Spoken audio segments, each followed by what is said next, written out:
to guide us through the last discussion topic, plaque and calculus, cause, form, consequence of periodic diseases.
Always, before I start off, a big congratulations to Madam Sir and his team for conducting such a successful rapid review program for the last so many years consistently.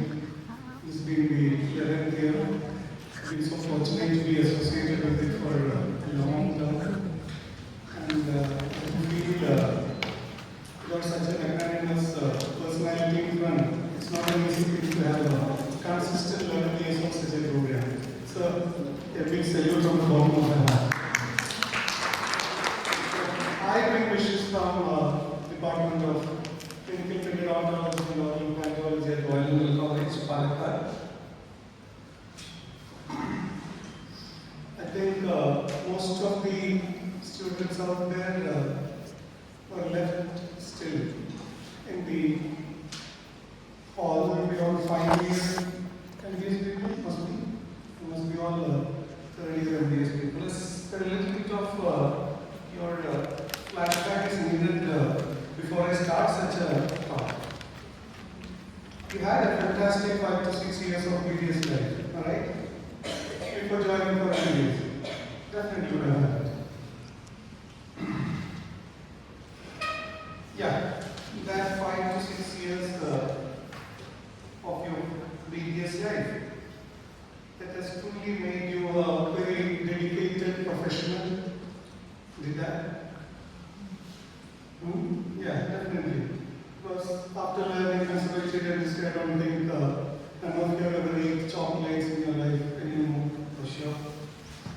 Learning all medicine, people hate smokers, you don't even go near any smokers, don't eat palm or anything of that sort.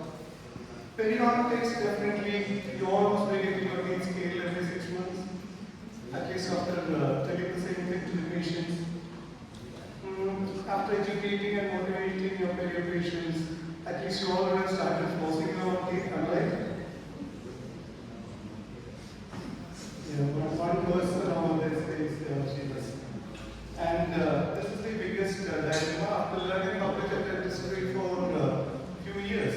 I think I was started to dream of a patient-free clinic, health for all by 2035 at least, where you don't need to give any more treatment to patients. You almost be doing it, yeah. And after that, MBS in periodontology definitely would have made you more refined. For sure, you all had the habit of brushing like this earlier. After 3 years of your MBS life, you must be all brushing like this nowadays with the rotational, the modified bus technique or something of that sort.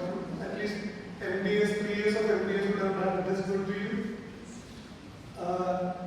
In first year MBS, you all used to recommend your patients to visit dentist every 6 months for scaling. 2 years ago. Third year, after being in periodontics for such a long time, for 3 years you have realized why the hell should one person go for a scaling for every 6 months? Am I somebody?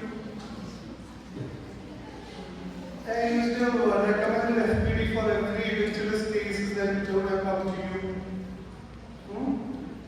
And 3 years of facing all those marginal conditions of that crowds, the food impact something of this sort, you must be feeling very you have recommended ortho for a pre-proclaimed teeth condition and even the minor orthodontic condition where you happen to come across supraeruption or margin concomitance teeth, mesial drifting. Would have definitely recommended minor orthodontic corrections and would have sent them to the ortho department and actually their MBS definitely you must be regretting for what you have done to that patient at least. You must be definitely remembering the day when you were asked to place your first implant. Definitely you all must be remembering it and must be having a very sweet memory about that particular moment itself. And when you happen to be the same patient after 1 or 2 years, this must be your condition planning having a very different types of an attitude to implant. At least with that first patient you will be. Not later on. Nowadays you must be placing excellent work for the reason. But for it, it's not just you. Even the subject itself kept changing year after year. It's not just you. You know what? This subject kept proposing things, kept modifying things, discarding and deleting things. Even the fundamentals, very now and then it used to change. You know this fact, this textbook has undergone 14 edition, re-edition, and all those things. Publication has been done 14 times. And I'm quite sure that 1953 edition, Dr. Nalumar sir would have seen, or they would have studied by themselves. And today, he is in a position to see the 14th edition going on. Why so many editions, one after the other, very frequently? There has to be some reason. It's not that just that we have changed with 2 or 3 years. The understanding of periodontal pathogens, the various plaque hypotheses, they have all taken U-turn one after the other. They said something in the beginning. In the next edition itself, they say it's not so. I'm very sorry about it. We have come out with a new edition, so we discard it. You delete the old one. What about the people who have already studied and come out? Sorry to you. It's all meant for the new children coming in. Every periodontal principle has got this problem. Everything new is being taught to the new people who have come in. What about the old people who have already passed and grown like us? Sorry to you. New edition has come out. Now we go and learn the new one. Why is this science not having a well-defined classification system? Why? The understanding of its disease etiology and pathophysiology keeps on changing. Why does it not promising an ending kind of a treatment? It's a never-ending treatment. It just goes on. Phases after phases. Now the patient has to go always in your clinic. None of this disease etiology is explained. They're convincing. Not treatment and periodontics was final. It only gave way to the next phase of institutional treatment. What about other specialties? Are they all like this? Like perio? Etiology behind dental caries, if you see, whatever the etiology is, not bothered. Whatever wrong has happened to that tooth, we are not bothered because we have got a ready-made handful of treatment to deliver. Even if filling out the RCT finish, what else can you change in its treatment if you know about the different kind of etiology that particular tooth would have undergone? What about a proclaimed teeth or malocclusion? Whatever be the etiology, let it be understanding or let it be that, let it be this, let it be so and so, whatever it is. We have got a handful of treatment to deliver, so that will do. So whatever the etiologies, the treatment will remain the same. What about if someone was coming, walk into your clinic or into the department asking for a prosthesis, for a lost, for a replacement of a tooth, whatever the reason why the tooth is lost, you have a handful of treatment to treat that treatment. It is a PDF treatment, it is RPD treatment, it is implant. But what about the etiology of periodontal disease? The problem is, when it comes to the periodontal problem, the etiology is either microorganism or post-bacterial. Whatever it is, the treatment has to be focused towards the etiology. And unfortunately, the etiology is either microbe or post-bacterial. If microbe and host factors are considered etiology, is etiology removal phase, etiologic phase a possibility? Is it a possibility?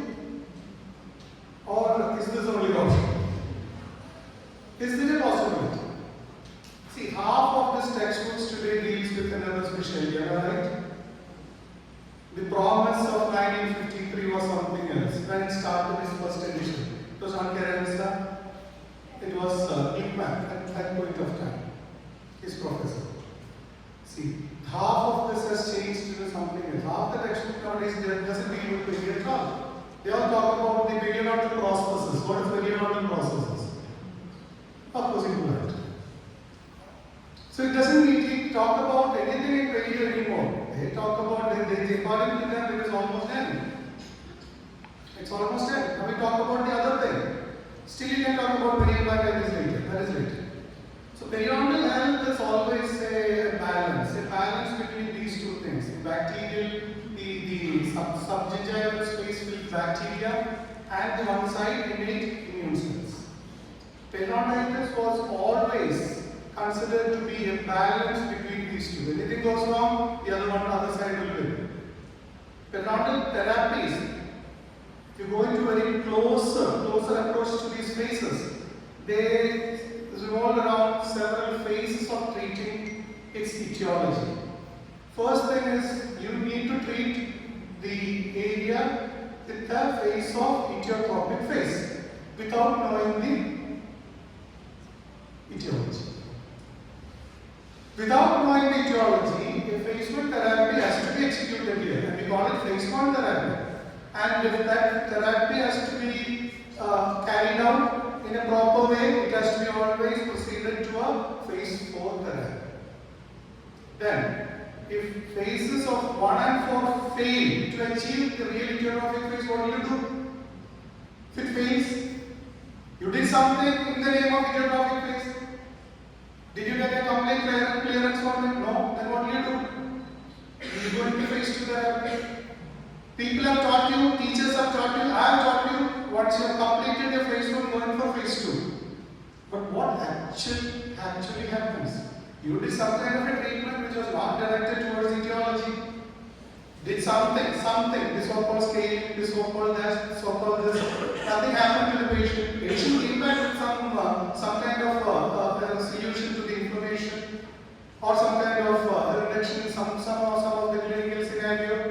Then you say now you will be going for a phase 2 phase. What is phase 2 again? Again it is also in more of etiology. Then what happens? If at all phase 2 by any chance gives some result, and if you want it to be successful in the long term, if you have a dentulous space next to the treated area, you have to restore it, right? So you have to undergo another phase of next phase. That is also in some kind of an etiology. And finally, what happens? You will give the patient a long term, what? A contract.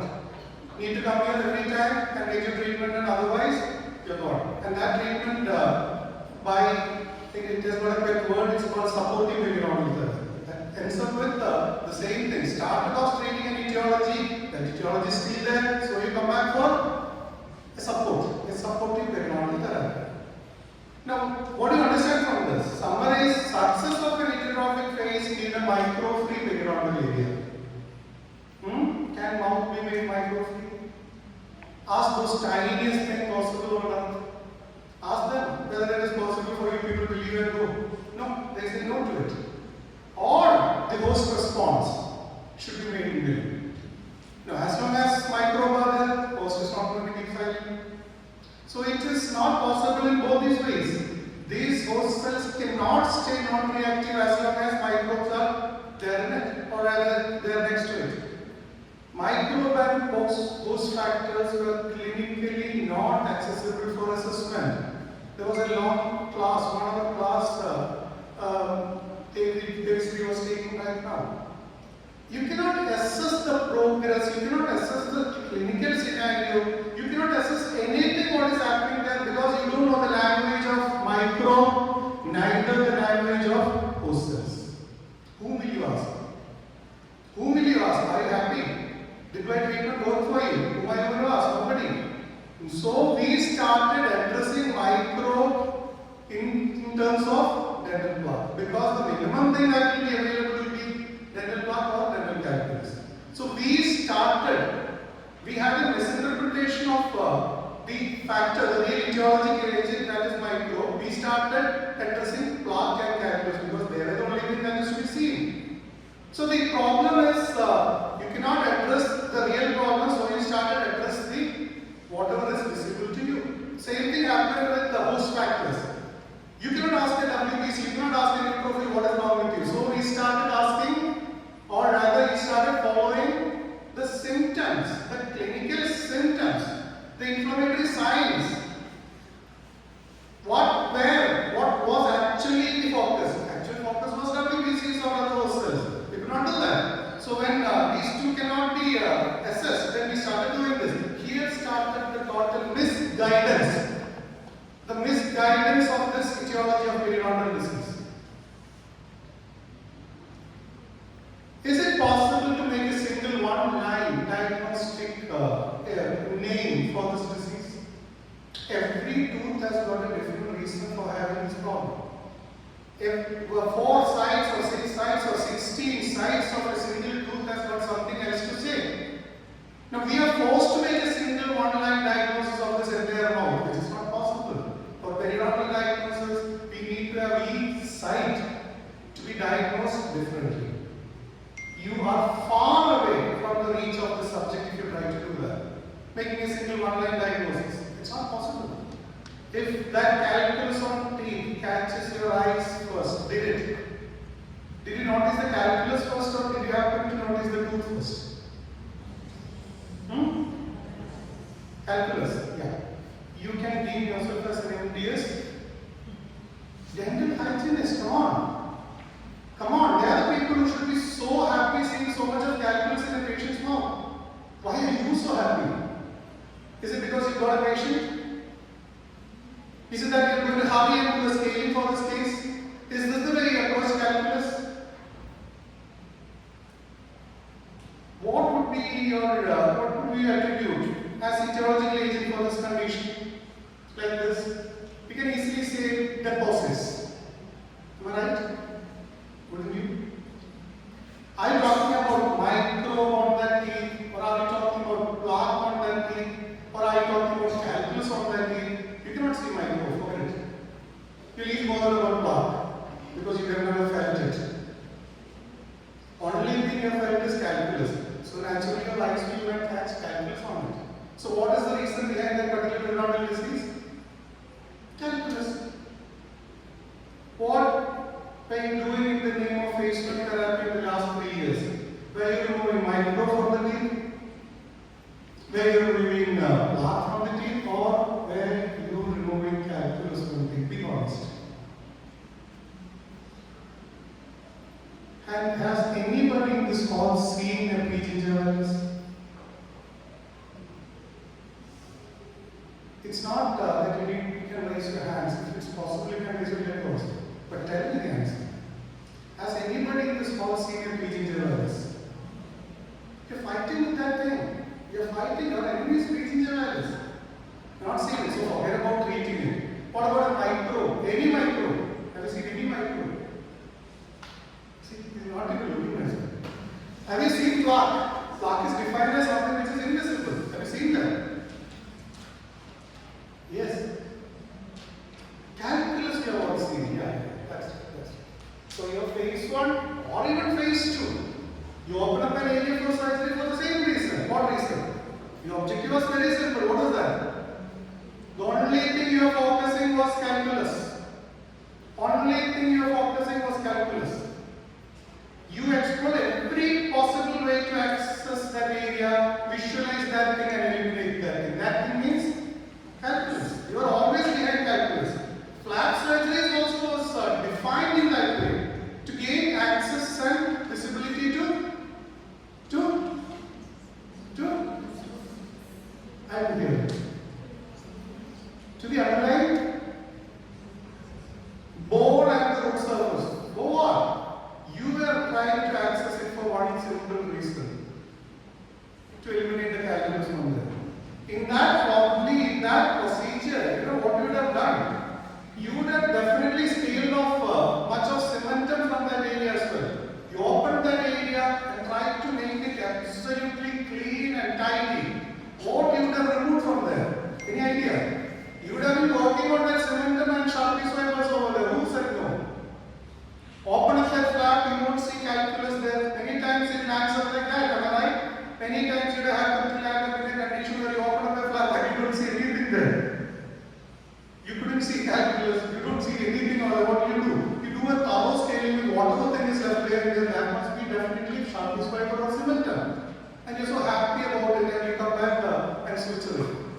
how calculus reached there. How did the calculus reach there? That was definitely ignored. Whatever the reason how it reached there, my job is what? What is my job? Somehow reach there, behind the calculus, and remove the calculus and come out. There was no calculus hypothesis in your science anywhere. The most performed environment classification today is open flap environment focusing on calculus. Am I right? No. I'm wrong. So, micro or plaque removed from inaccessible areas hardly needed any time for recolonization. It used to recolonize by itself. Even in such areas covered by flap also, micro will reach there. The moment you finish off your surgery and come back and the first flow of your saliva, the pellicle is formed there. Micro, readily available throughout your oral cavity. Placing that back on that inaccessible area and altered root surfaces. They all resulted in very weak flap attachment. We were focusing on calculus alone. You know, it was there since 10th century. Albuquerque in his book, he said, come on, sit there and scrape and remove that gritty-like substance from the root surface. He said this in the 10th century. He designed a series of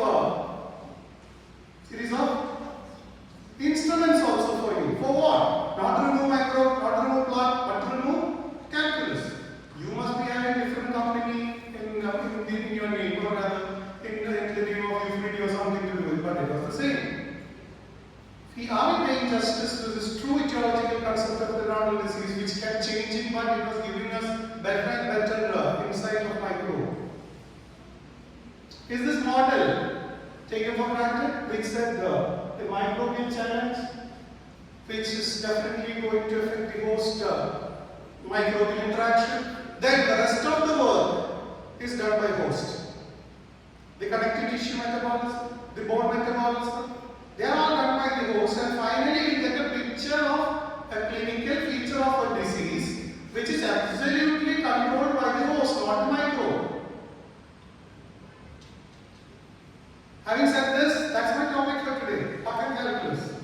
Are they the cause of a disease or are they a consequence of this disease? Let's have a closer look into that first etiology, a microbe. This was very well explained. This microbe may not be having anything to do with the real picture how it looks like, but it was very well explained. You could get the entire idea about a microbe from this picture. It had its teeth, it had its eyes, it had a long tail which doesn't end, probably. It's an infinity. It flies and comes and kills you, it eats you all the time. But in your MBS period, you happen to see a very different thing, which had this shape, say certain shapes which you cannot digest whether how is this particular creature going to eat you. It doesn't have anything what you imagine the way it will be eating you. The role of bacteria in periodontal disease, if you happen to see this, they all have a history of 350 years of the backup. But still, the real causative pathogen is unknown. 50% of the microbe in the oral cavity are still unknown, not discovered. Do subgingival bacteria infect the periodontal tissue? Has the bacteria got any power to infect the periodontal tissue? Infection has to be an invasion, and it has to cause, it has to have a definite disease-causing agent. This classical periodontitis is a product of microbial infection. Do you know this? P. gingivalis, the maximum possible entry for a P. gingivalis is epithelial cells. Now, even its product cannot trespass the epithelial cell. The body won't allow it. If like P. gingivalis is injected into the subepithelial connective tissue of experimental animal, then the animal will die. It will show every symptom of a fatal condition. So it's not simple that P. gingivalis comes and attacks you and takes away the entire gingiva. Is microbial activity in periodontal disease to be understood as the same happening elsewhere in the body? No. Periodontitis is a biofilm associated inflammatory disease of the periodontal. What does that mean? Microbe and host factor has to work together to cause this disease. Now these microbes, biofilm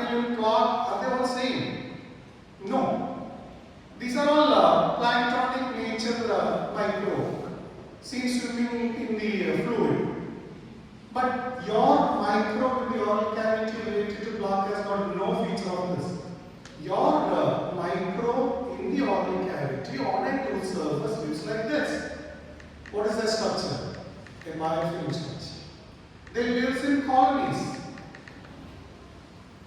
All these kind of single PGJ based learning happened because it was the time of Robert Koch and Louis Pasteur where they attributed one microbe to produce some kind of a disease. So they tried to attribute the same thing to periodontal area.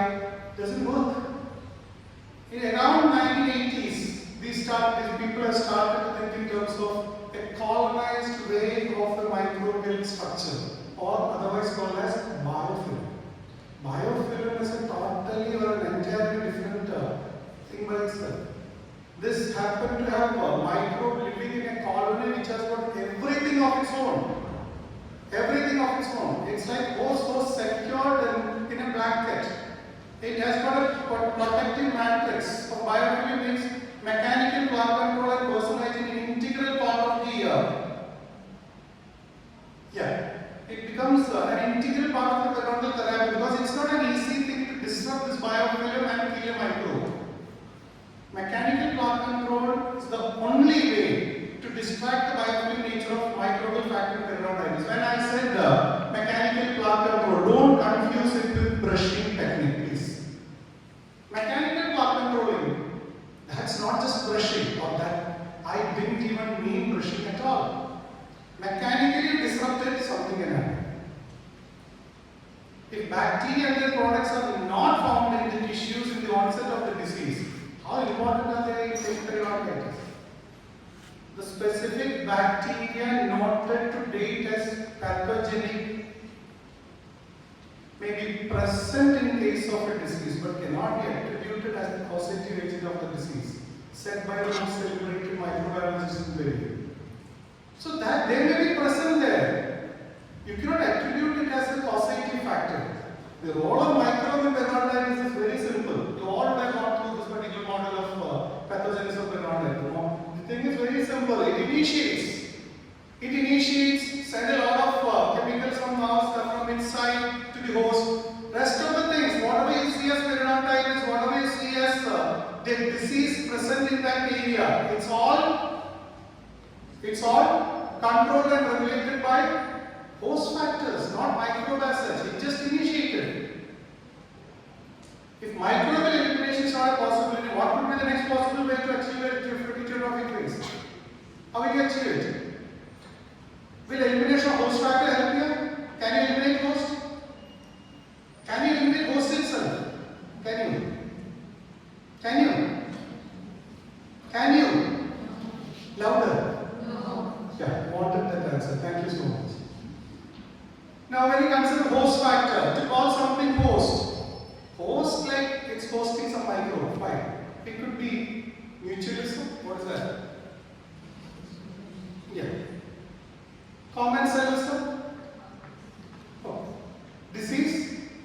So they all have a relationship. One is a beneficial relationship, the other one is a harmless relationship. Third one is a harmful relationship. But definitely, a host and the guest has got one of these relationships. Does periodontal host any microbe or periodontal pathogen? Can you tell me which is that periodontal structure that hosts microbe?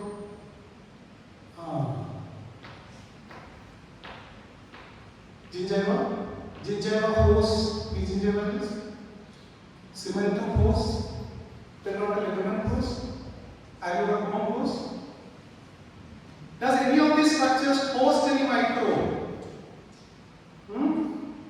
Does it provide with shelter, nutrients and means to survive and reproduce?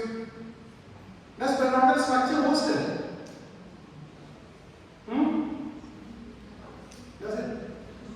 Biofilm is seen formed on surfaces such as teeth and all this biological thing and artificial materials. Does your brushing, scaling or flap surgery aim at eliminating microplaque or biofilm from the periodontal structure?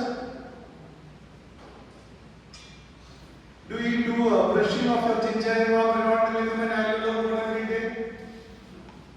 Do you? I'm doing scaling on these structures? Are you doing flap surgeries on these structures?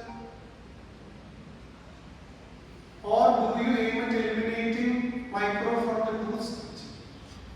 Are you focusing on the tooth structure or the periodontal structures? If bacteria in the products are not to be found hosted in periodontal tissue, then who else is the host here?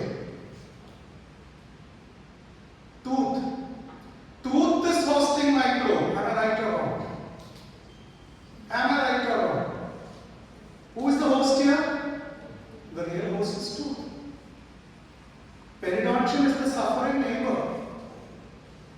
It's not the host. It's the suffering neighbor. Something else is hosting it. A very responsive neighbor. This response finally resulted in eliminating the host, who is in the neighbor and its guest also from there. Periodontium weakens, it shape, mobilize and exfoliate the hosting tooth along with the microbe. So who is responsive here? The responding thing is periodontium. But the one which hosted the microbe is not periodontium. It was very much the friendly neighborhood. Periodontal abscess and periodontitis are all happening in the periodontal side, but aiming at what? Aiming at what? Removing the host. Tell me, is host elimination a possibility? Yes, that is what periodontitis is all about. That is what periodontitis is all about. Eliminating the host. Yeah, once that thing goes off, see, body prefer this over this. Am I right? At least agree to this. Body prefer this over that. Am I right? So what does the body do? Make it like this. What about an intentional germ free maintained in a healthy condition over that condition? Don't you think the body prefer this? Yeah, body prefer it. What about, have you noticed this? Have you seen drug-induced gingival enlargement, pyogenic granuloma, any such lesions in edentulous mouth? Have you seen them? No, it's all present in cases of gingiva being closer to a tooth. Because tooth is hosting it.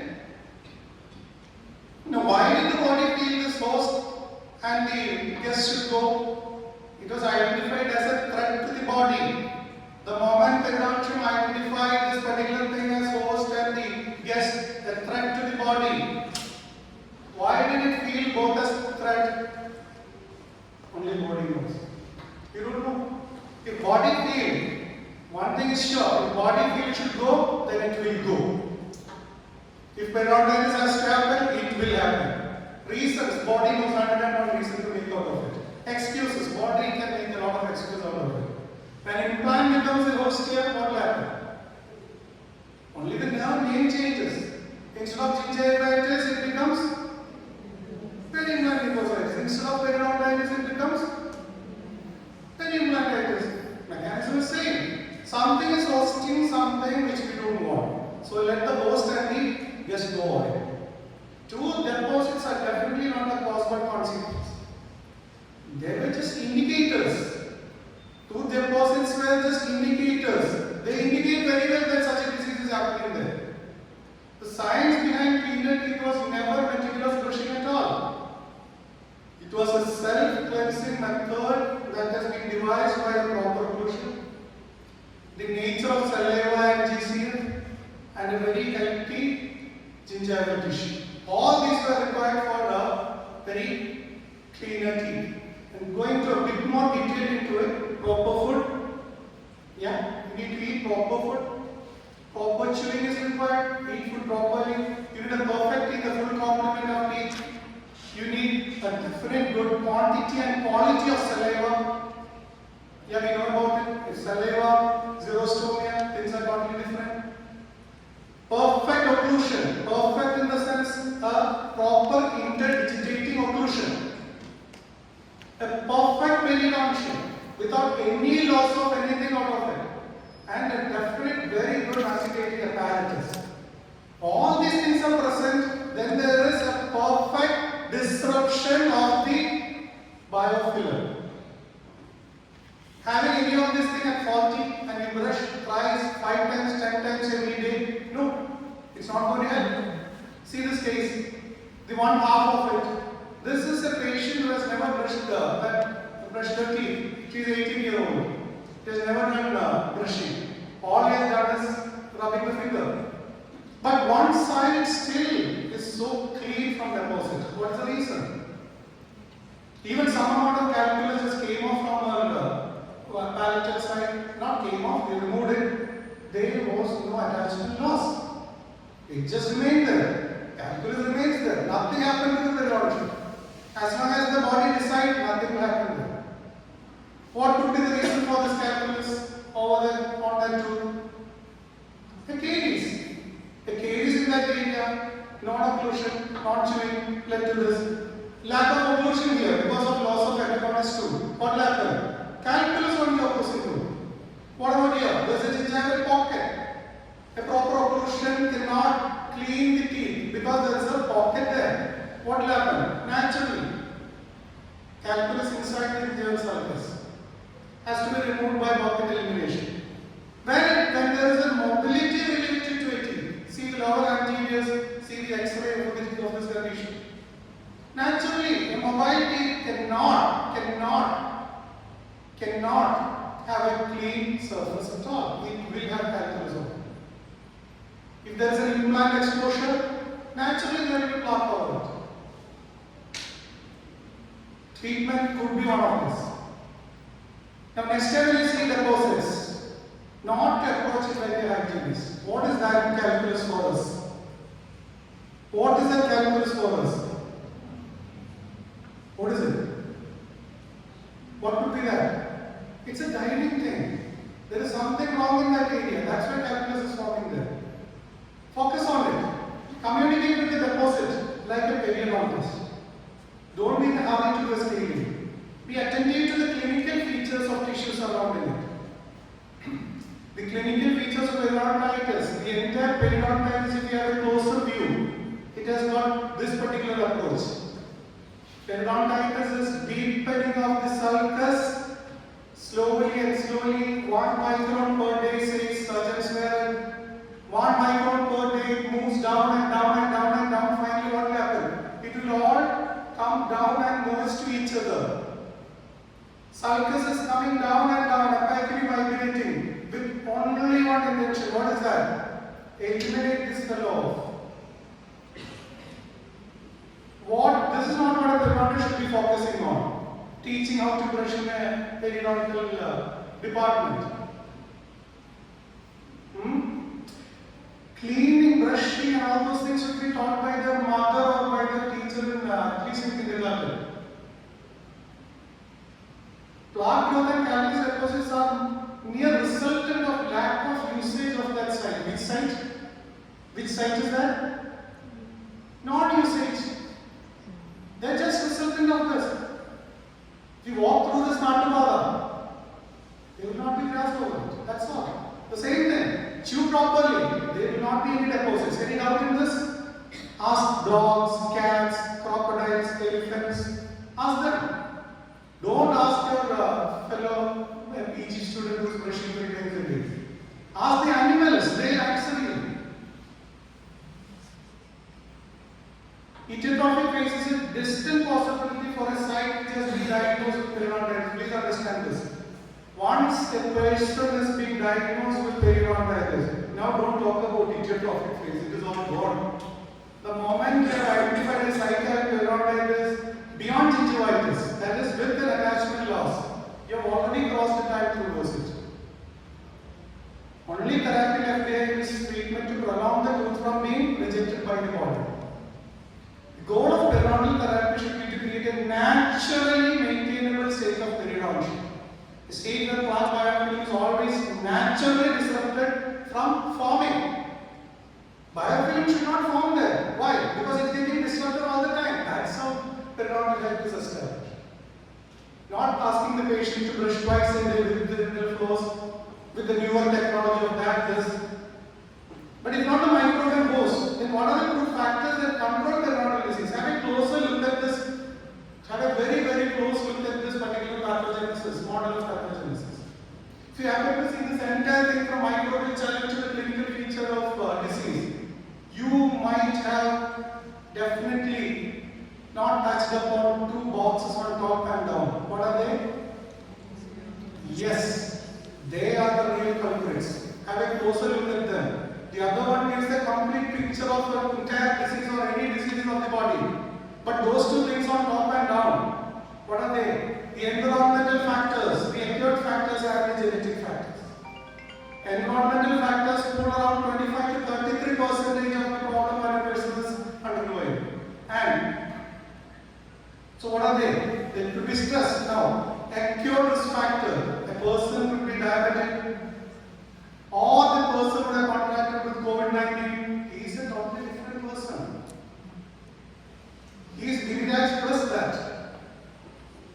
That person's disease can only be a tailor-made disease. You need to understand it. What about the genetic risk factors? Do you know this?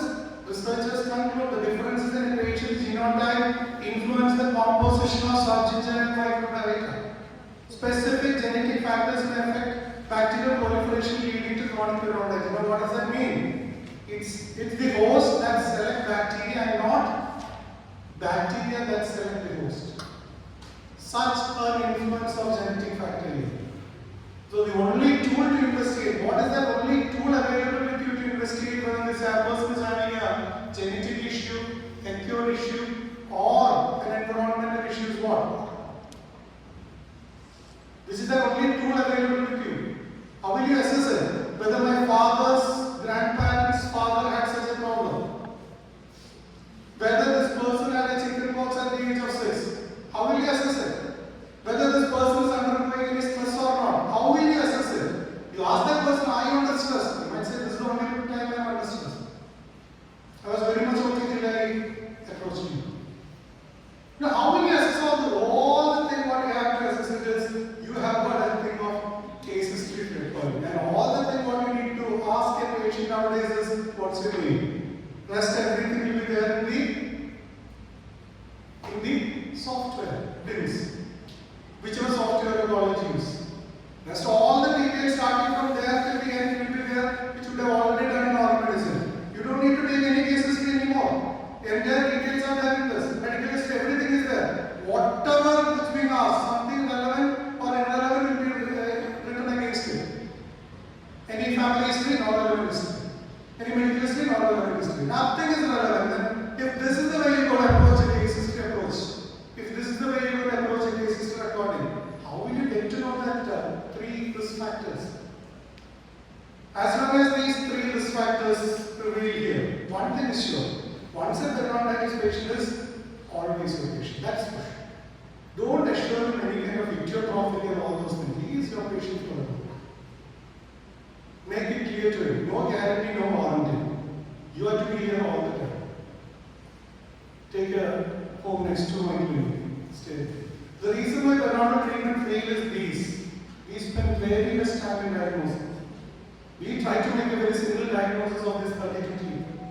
We try to fit the space into an improper classification. Alright? Somehow you want to fix it into the stage, into that phase somewhere. We focus too much on the consequence rather than the cause. We consider periodontitis. It is an inflammatory disease. It's either behind Mammoth and Mammoth, not the story behind it. We are behind the microbe and the host. Not the real cause of it or the story behind it. We don't communicate with the body well. That's the reason. This is the reason why every other specialties have better looking results in post-op or pre-op. Did you get something what I said? Every other patient comes to the clinic for any other treatment other than periodontal disease. They are so happy. Their pre-op and post-op matches very well. This is how it looked before, this is how it looked after. This is how it looked before, this is how it looked after. This is how it looked before, this is how it looked after. This is how he was before, this is how he looked before. After. So happy, the patients are all so happy. What about you? Many times you wish if that post-op was pre-op, it would have been looking better. For the patient, this is what you have landed up in. The patient has landed up in a condition where the post-operative look horrible than the pre-operative. Maybe you can assure help to the patient, but how the hell is the patient supposed to know about it? One look at it, the patient collapses.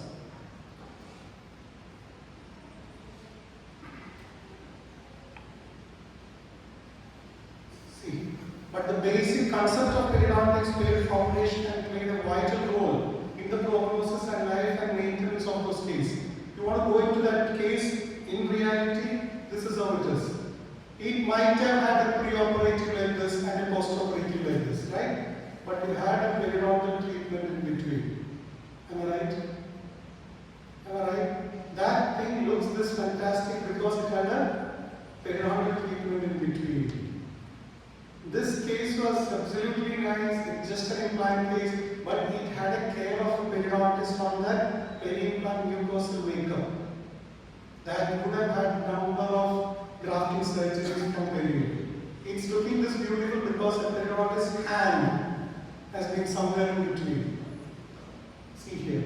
That case must be looking fantastic in the post-operative, but it had a small period of periodontal treatment in between. This too had a fantastic frenectomy in between to make it look excellent. Am I somewhere near you? No. This case, it's a beautiful case of a composite restoration being done. That's the pre-operative and post-operative. But for that area to maintain, has to remain maintainable, there has to be you people. There has to be a hand of periodontist in between. Then only that thing will survive.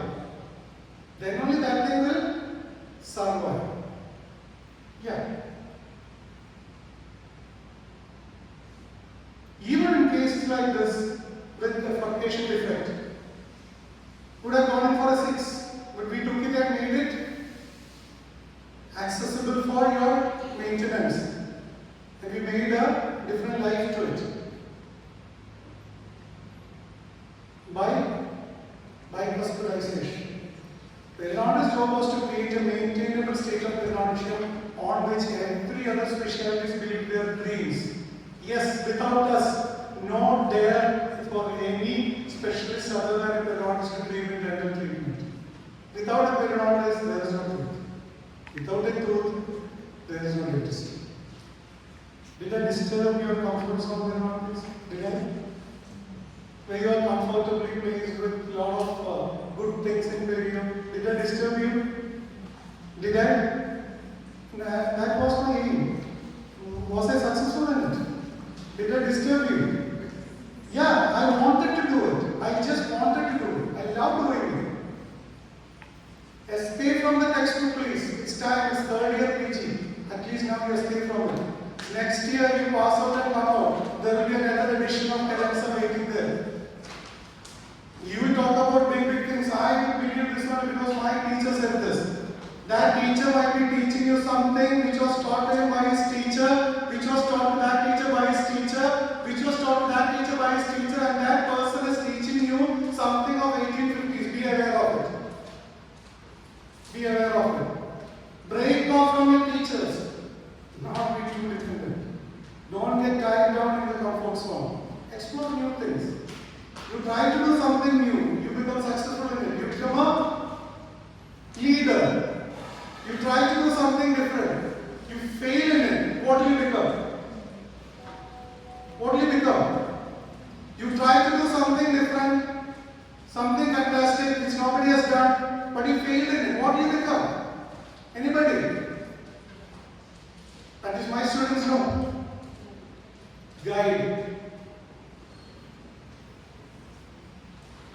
Be ready to face some failures when you're doing something new. And if think something new, be prepared to be a failure. But one thing is for sure, you will become a guide in it. Keep updated. And in that particular thing, I have to congratulate this entire crew of AZEEZIA Dental College for hosting such fantastic, wonderful program, at least toward the end of your career. At least now you get a chance to realize where you stand. And let me make it clear to you, very, very clear to you, you people have just completed and got a license to drive the vehicle. That's not going to fetch you a profession. That's not going to fetch you anything in life. Just a piece of paper, a license to drive. Rest of the things has to come with what? Come with what?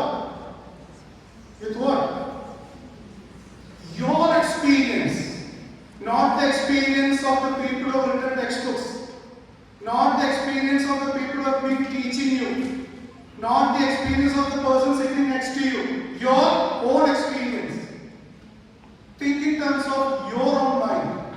Think in terms of what you're good at. Come on and do it. Don't just follow what others do in video. Try something different. If I not disturb you too much, with your permission, shall I stop it? Thank you, Madam.